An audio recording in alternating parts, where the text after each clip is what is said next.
My friends, it is the 17th of September 2023 and I'm here in Amsterdam in the Netherlands. Today we're going to take the train behind me, the newest in the country, the ICNG, operated by NS, the Dutch National Railway Company.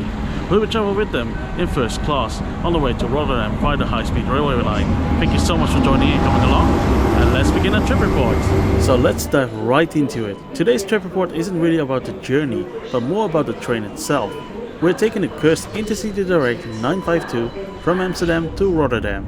A short hop of just 41 minutes, connecting two major Dutch cities with each other via the high-speed line called HSL Zuid. Our train departs from platform 14A and the new train is finally here, or at least for me, because all my other attempts to ride this train was either cancelled or severely delayed, and I had to postpone it until now, while the new ICNG has already been in service for 5 months. Anyways, if you like to ride the InterCity Direct, you need to pay a surcharge if Schiphol to Rotterdam via the high-speed line is part of the journey. There is an exception though, and that is if you have an international rail ticket. Here is our train for today, the ICNG InterCity New Generation Coradia stream built by Alstom. The train on the left is the last gen, which the ICNG will eventually replace.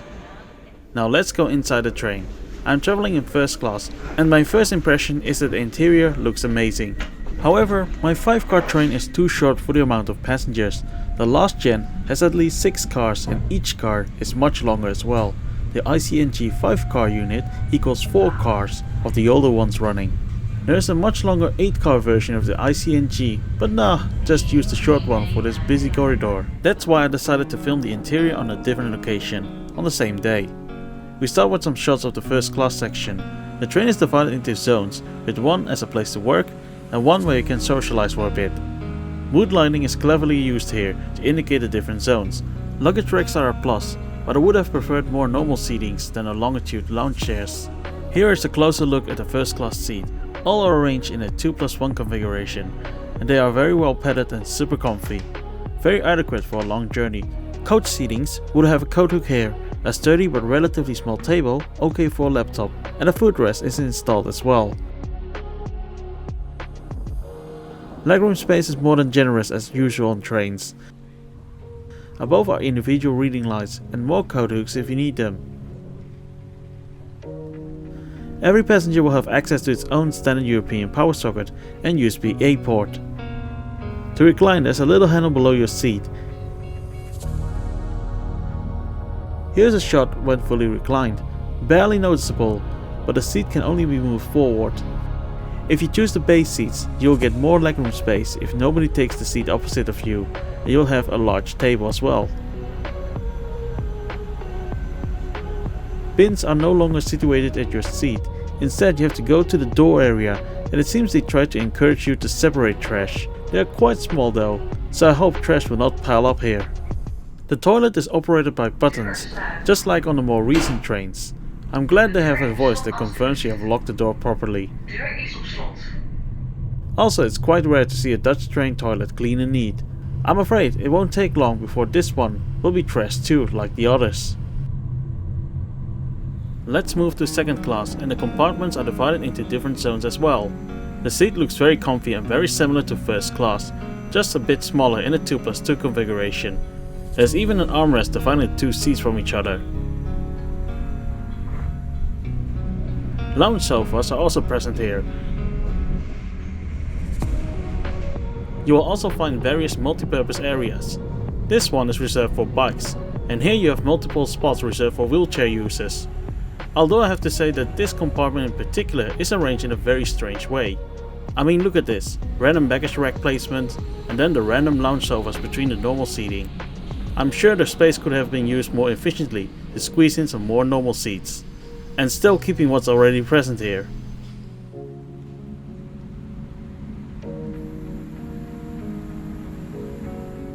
Here you have a close-up shot of the second class seat. You even have a power socket and a USB-A port. You just have to fight with your neighbor who gets to use which port. Wi-Fi is also available, as it is with all NS trains in the country, except for the older InterCity coaches. It works fine, but just remember, you won't have connection inside a certain tunnel on the HSL Zuid. Back to the actual ride. and we are setting course towards Schiphol Airport. After leaving Amsterdam Central, we passed by the Zaanstad depot and the freight line to the Amsterdam harbour. This harbour freight line on the left was also till 1983 the original line to Zaandam before the tunnel was built. We passed by a Sloterdijk station on the upper level and make our way through the suburbs of Amsterdam West. Our train is one of many between Amsterdam Central and the airport. There are actually 9 trains per hour in each direction, 5 of which are non-stop and the other 4 stopping at Sloterdijk and Lelylaan. It's a no-brainer to choose for the train if you want to travel between the city and the airport, and it's a positive thing to see that so many people are using it.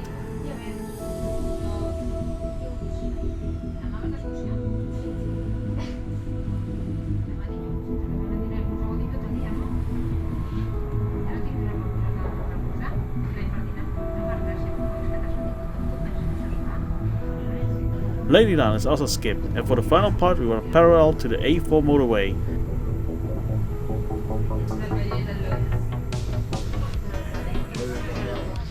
Then we dive into the tunnel and arrive at Schiphol Airport.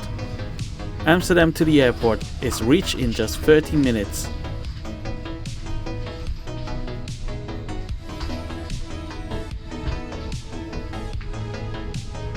At 16:54 we depart for Rotterdam, which is reached within 26 minutes. After Hoofddorp we split from the main line and go over to a dedicated high-speed line called the HSL South. Before we go up the high-speed line, there's a voltage change from 1.5 kV DC to 25 kV AC. After that we could hit a top speed of 200 km per hour. I say could because there's a problem up ahead. Last gen InterCity Direct trains run 160 km per hour, ICNG does 200 km per hour, and the Thalys and Eurostar will even reach 300 km per hour. However, due to a slightly small construction error, we are limited to 80 km per hour for some sections on the line. In December 2022, cracks were found along the concrete viaduct by ProRail, the company that maintains all rail infrastructure in this country, and it will take till somewhere in 2025 before the speed limit can be raised again till 300 km per hour. ProRail does however say that the speed limit might go up from 80 km per hour to 160 km per hour somewhere in 2023. Till then, we are just stuck with a high-speed train going 80 km per hour over a high-speed line where many cars on the adjacent A4 motorway overtakes you. Just great train propaganda there. After the walk of shame, our train dives into the Groene Harttunnel, or in English the Green Heart Tunnel. This 8.6 km long tunnel cuts you off from the outside world because you'll have zero coverage on your phone. At Zoetermeer, we emerge back above ground and we try to make up lost time by going 200 km per hour. On a moderate clear day, you can see the skyline of The Hague on the right side of the train, which isn't the case today due to prime Dutch weather. Anyways, while we pass by numerous greenhouses, let's recap the journey. Usually the price paid is taken into consideration, but this trip report focused solely on the new ICNG train. But if you really want to know how much my ticket was, I used my Dalvrij first class subscription for this journey, plus the €174 surcharge. Dalvrij is a subscription for unlimited train travel within the country during off-peak hours. My first class version cost me just €159 per month, which is a bargain. Now over to the train. The ICNG is a beautiful long distance train, packed with features to make traveling very comfy. The layout of the interior feels strange and inefficient sometimes, but overall it is still a very well designed train. The seats are more than adequate for a long journey and I hope they will expand their operations soon to other areas. So in conclusion, NS Dutch Railways has a wonderful new train, worthy for the future of train travel with the ICNG. And that was ICNG from Amsterdam to Rotterdam. Thank you so much for joining and coming along. Take care guys, and we'll see each other in the next video.